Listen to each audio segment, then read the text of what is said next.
के करीब 17 से 18 लाख प्रजातियां तो हम जानते भी हैं। हाँ, एक बहुत बड़ी संख्या है ये। इतनी बड़ी संख्या को कोई कैसे समझेगा?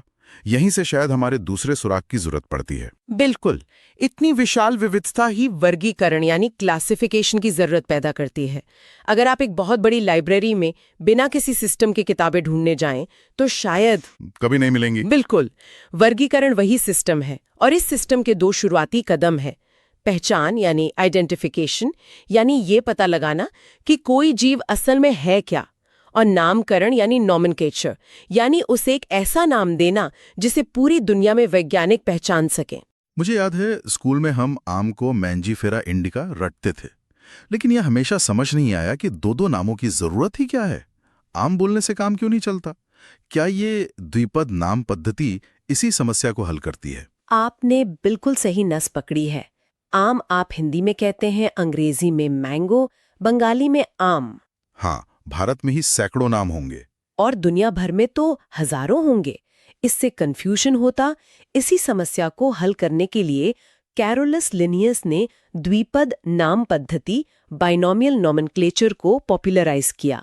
इसके कुछ सार्वभौमिक नियम हैं। हर नाम में दो हिस्से होते हैं, पहला वंश और दूसरा जाति।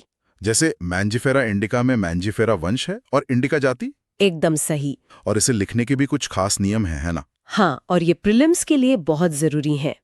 पहला, नाम लैटिन भाषा में होते हैं और प्रिंटिंग में तिरछे यानी इटैलिक्स में लिखे जाते हैं। ठीक है। दूसरा, हाथ से लिखने पर वंश और जाति दोनों शब्दों को अलग अलग अंडरलाइन किया जाता है।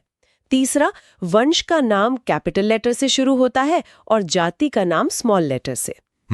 और यहाँ एक दिलचस्प बात बताती हूँ कि लिनियस ने लैटिन भाषा ही क्यों चुनी, क्योंकि उस समय लैटिन एक मृत भाषा थी, यानी बोलचाल में इस्तेमाल नहीं होती थी। अच्छा जी, इसका फायदा ये हुआ कि उसके शब्दों के अर्थ समय के साथ बदलते नहीं, जिससे वैज्ञानिक नामों में एक स्थिरता बनी रहती है। वाह, ये एक शानदार इंसाइट है।